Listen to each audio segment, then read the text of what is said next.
अस्सलाम वालेकुम व्यूअर्स। आज जो रेसिपी मैं आपके लिए लेके आई हूँ इसका नाम है दही वाले बैंगन। ये बहुत ही चटपटी और बहुत मज़ेदार रेसिपी है। आप इसको चपाती, नान, पराठा, राइस किसी भी चीज़ के साथ खा सकते हैं। अगर आपको मेरी रेसिपी अच्छी लगे तो प्लीज़ मेरी वीडियो को लाइक करें और मेरे चैनल को सब्सक्राइब करें। चलें अब हम अपनी रेसिपी बनाना शुरू करते हैं। मैंने ये 2 अदद बैंगन लिए हैं जिनका साइज़ वेट जो है वो 600 ग्राम है। और आप ख्याल रखें कि आप बड़े साइज़ के बैंगन लें और मोटे लें ताकि इनके पीसेस भी अच्छे जो हैं वो कट हों। और इन बैंगन पे लगाने के लिए हमने पेस्ट तैयार करनी है। आप एक बाउल में जो है वो 1 टीस्पून उसमें सिर्फ मिर्च जो है वो शामिल कर लें। तमाम मसाले हम इसमें डालेंगे।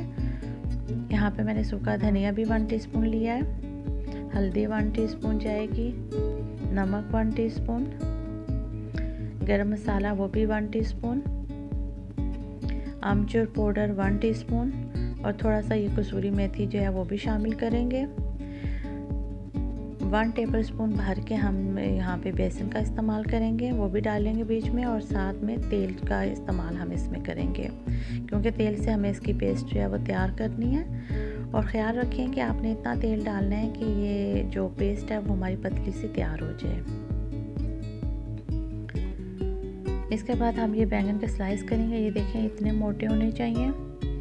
और ये दोनों बैंगन को जो है ये हमने काट लिया है और इसको बिल्कुल ऐसे ही हमने पेस्ट बनानी है और इसको हम बीच में लगा के और फ्राई करेंगे। फ्राई जो है करते वक्त हमने आंच मीडियम रखनी है और तेल भी हमने थोड़ा ही डालना है, ज़्यादा तेल पे हमने फ्राई नहीं करना है।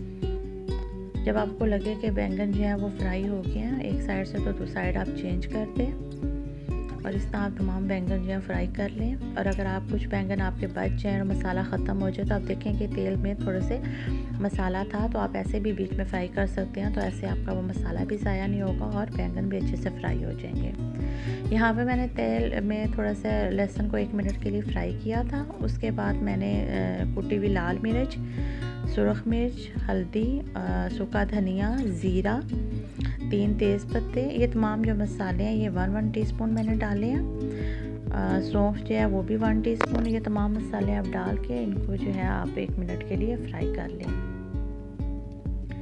सबसे पहले आपने लहसुन को फ्राई करना है 1 मिनट के लिए। उसके बाद आपने ये तमाम मसाले जो है बीच में डालने हैं और उन्हें भी आप तकरीबन 1 मिनट के लिए फ्राई कर लें कि इनकी एक अच्छी से खुशबू जब आने लगे और कलर थोड़ा सा चेंज हो तो आप इसमें प्याज शामिल कर दें। प्याज जो है ये मीडियम साइज़ की मैंने ली है और इनको छोटा छोटा आपने काटना है, मतलब यानी कि जैसे ऑमलेट आप बनाते हैं तो प्याज आप काटते हैं बिल्कुल सेम वही साइज़ होना चाहिए। और 2 अदद मैंने सब्ज़ मिर्च बीच में शामिल किए हैं।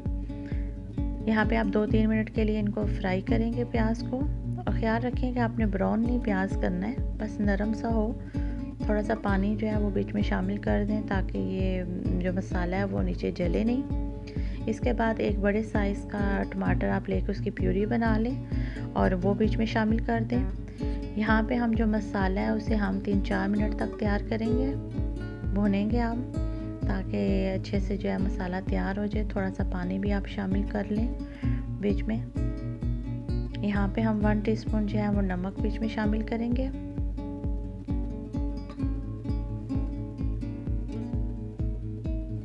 ये देखें कितना अच्छा मसाला जो है वो तैयार हो गया है और आपको लगे कि ये तेल जो है उस मसाले ने छोड़ दिया है तो इस टाइम पे फिर आप थोड़ा सा पानी डाल के इसको नरम कर लें। ज़रा थोड़ा सा आधा कप पानी डालें। ये देखें।